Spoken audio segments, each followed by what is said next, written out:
श्रुति की परिभाषा। श्रुति एक अति सूक्ष्म आवाज है। वह आवाज जो सुनाई दे और दूसरी आवाजों से अलग पहचानी जा सके, संगीत की भाषा में उसे श्रुति कहा गया है। श्रुति की सरल परिभाषा इस प्रकार दी गई है: श्रूयते इति श्रुति। श्रुति की उपयुक्त परिभाषा के अनुसार जो भी आवाज सुनाई दे उसे श्रुति कहा गया है, परंतु संगीत की दृष्टि से यह परिभाषा कुछ अस्पष्ट सी लगती है, क्योंकि इसके अनुसार तो किसी भी वस्तु के रखने की आवाज अथवा किसी भी दो वस्तुओं के परस्पर टकराने की आवाज को भी श्रुति समझा जा सकता है। वास्तव में ऐसा नहीं है। संगीत में श्रुति एक पारिभाषिक शब्द है। अभिनव राग मंजरी ग्रंथ में श्रुति की परिभाषा इस प्रकार दी गई है: नित्यम गीतोपयोगित्वम अभिज्ञेयत्वम अपयुत लक्ष्य प्रोक्तम सुपथप्तम संगीत श्रुति लक्षणम। अर्थात वह आवाज जो गीत में प्रयोग की जा सके और एक दूसरे से अलग तथा स्पष्ट पहचानी जा सके, उसे श्रुति कहते हैं।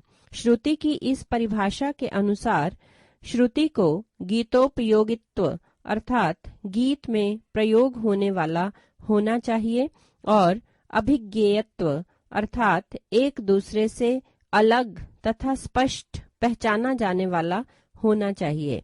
अब हम श्रुति की परिभाषा इस प्रकार दे सकते हैं: वह अति सूक्ष्म आवाज जो संगीतोपयोगी हो, साफ साफ सुनाई दे और एक दूसरे से अलग व स्पष्ट पहचानी जा सके, उसे श्रुति कहते हैं। यहाँ ये समझ लेना आवश्यक है कि प्रत्येक श्रुति नाद है, परंतु प्रत्येक आवाज श्रुति नहीं हो सकती। श्रुति में संगीतोपयोगी गुण होना आवश्यक है। श्रुति संख्या। यूं तो एक दूसरे से ऊंचे अथवा नीचे असंख्य नाद हो सकते हैं, परंतु इतनी अधिक संख्या में आवाजों को हमारे कान नहीं पहचान सकते। इसलिए संगीत विद्वानों ने एक सप्तक में 22 ही ऐसे संगीतोपयोगी नाद माने हैं जिन्हें एक दूसरे से अलग तथा स्पष्ट पहचाना जा सकता है।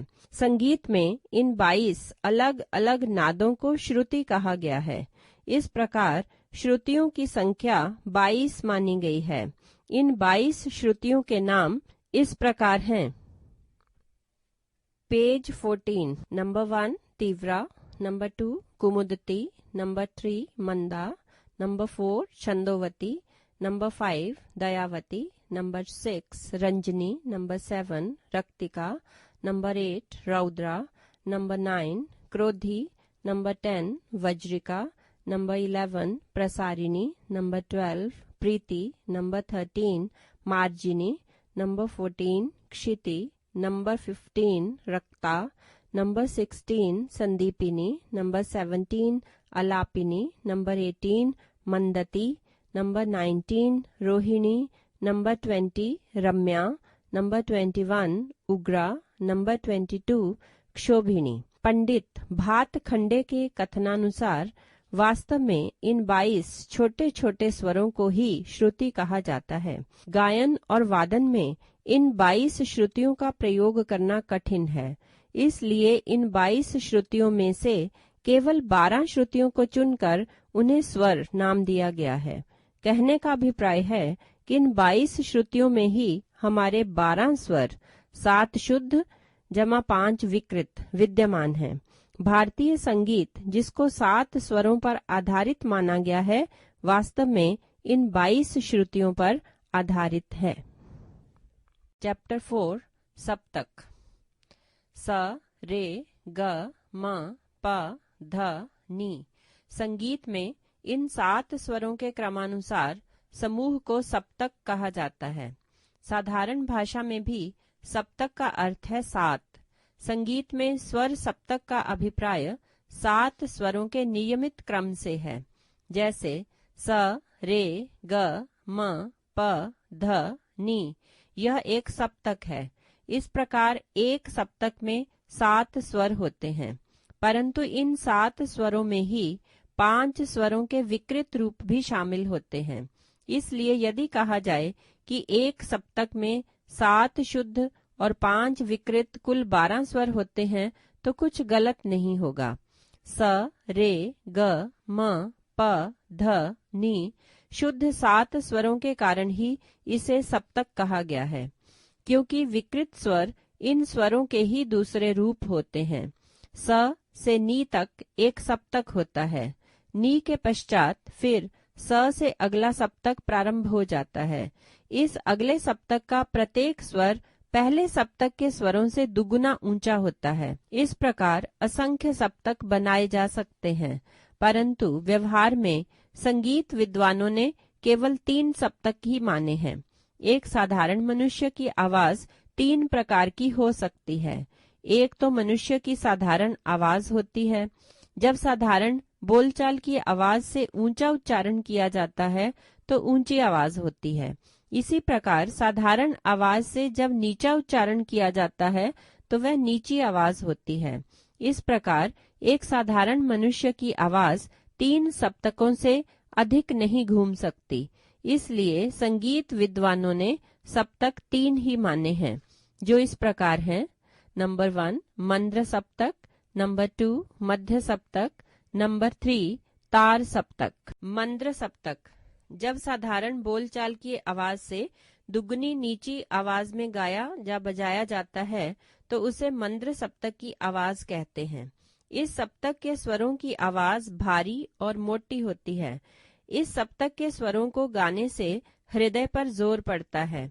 भातखंडे स्वर लिपि पद्धति के अनुसार मंद्र सप्तक के स्वरों को लिखने का चिन्ह स्वरों के नीचे बिंदु होता है। नीचे बिंदु नीची आवाज का सूचक है। पेज 20 मध्य सप्तक साधारण आवाज जो ना अधिक नीची और ना ही अधिक ऊंची हो उसे मध्य सप्तक की आवाज कहते हैं। यह आवाज मंद्र सप्तक के स्वरों से तो दुगुनी ऊंची होती है, परंतु यूं इसके स्वरों का उच्चारण करने के लिए हृदय पर कोई विशेष जोर नहीं लगाना पड़ता। यह आवाज गले से साधारण बोलचाल की भांति ही आसानी से निकलती है। मध्य सप्तक के स्वरों को स्वर लिपि में लिखने के लिए कोई चिन्ह नहीं होता। तार सप्तक साधारण आवाज या मध्य सप्तक से दुगनी ऊंची आवाज को तार सप्तक की आवाज कहते हैं। इस सप्तक के स्वरों की आवाज तीखी, ऊंची और बारीक होती है। यह आवाज क्योंकि अधिक ऊंची होती है, अतः इसके स्वरों का उच्चारण करने के लिए तालु और मस्तिष्क पर काफी जोर पड़ता है। भातखंडे पद्धति अनुसार इस सप्तक के स्वरों को लिखने के लिए स्वरों के ऊपर बिंदु लगाया जाता है। ऊपर बिंदु ऊंची आवाज का सूचक माना गया है। मंद्र सप्तक, मध्य सप्तक और तार सप्तक, इन तीनों को इस प्रकार दर्शाया जा सकता है। साधारणतः गायन अथवा वादन में इन तीनों सप्तकों का ही प्रयोग किया जाता है, परंतु कभी कभी मंद्र सप्तक से भी नीचे स्वरों का प्रयोग किया जाता है, जिसे अणुमंद्र सप्तक कहते हैं। इसी प्रकार कभी कभी तार सप्तक से भी ऊंचे स्वर प्रयोग किए जाते हैं, जो अति तार सप्तक कहलाता है। अलंकार स्वरों तथा वर्णों की एक ऐसी रचना जिसके आरोह तथा अवरोह एक विशेष नियमानुसार चलते हैं, उसे अलंकार कहा जाता है। अलंकार में आरोह तथा अवरोह 2 भाग होते हैं।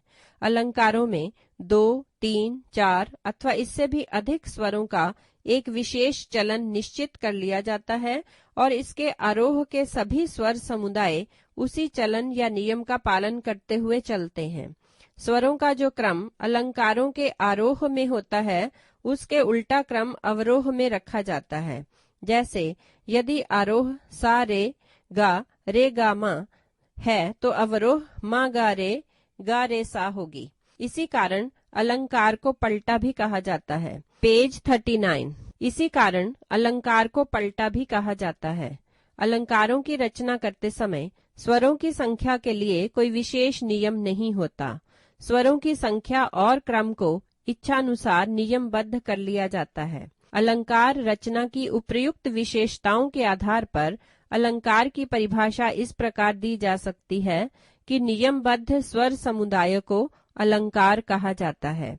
संगीत रत्नाकर ग्रंथ में अलंकार की परिभाषा इस प्रकार दी गई है। विशिष्ट वर्ण संदर्भ अलंकार प्रचक्षेत, अर्थात किसी विशिष्ट अथवा नियमबद्ध वर्ण समुदाय को अलंकार कहते हैं। अलंकारों का महत्व या लाभ। संगीत में अलंकारों के अभ्यास का बड़ा महत्व माना गया है।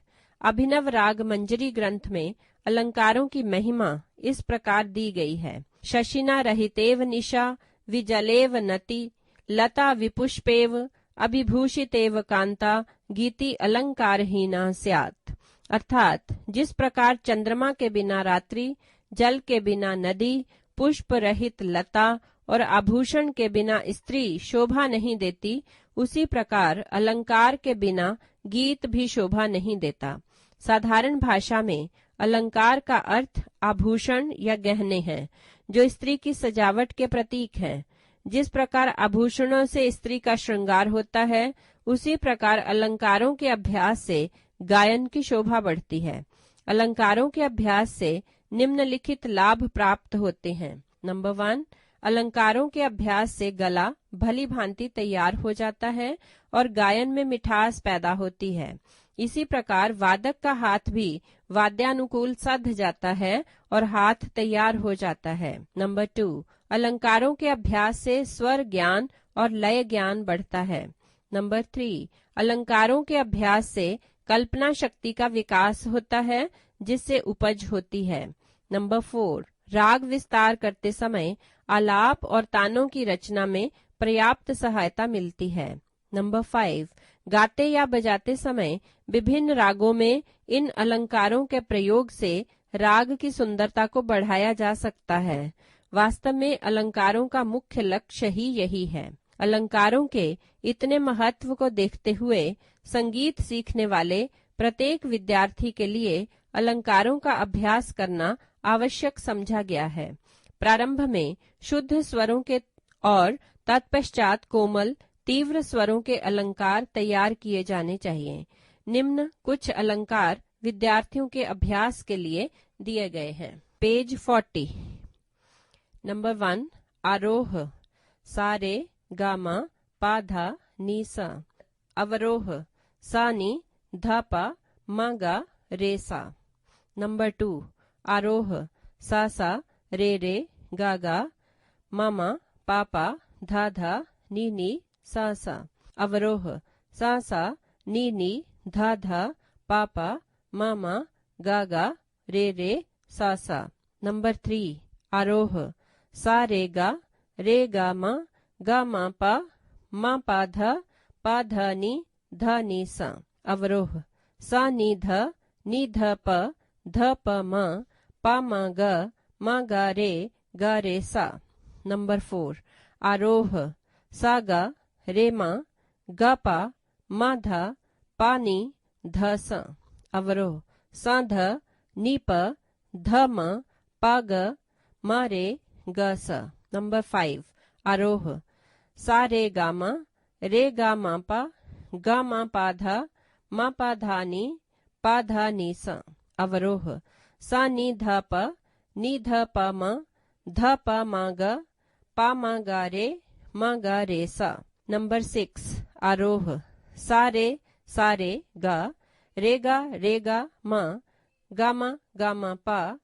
मा पा धा नी सा। अवरोह सा नी ध प पा मा गा रे सा। नंबर 7, आरोह सा रे गा रे सा रे गा रे सा रे गा मा गा रे सा रे गा पा मा गा रे सा रे गा पा ध पा गा रे सा रे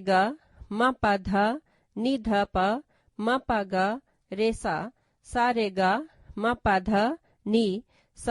नी ध पा गा रे सा। अवरोह सा सनिस सन्निध निसं सन्निध पध निसं सन्निध पम पा धनिस सन्निध पमग मपध निस निधप मगरे गमप धनिस सन्निध मगरे सारेग पध निस।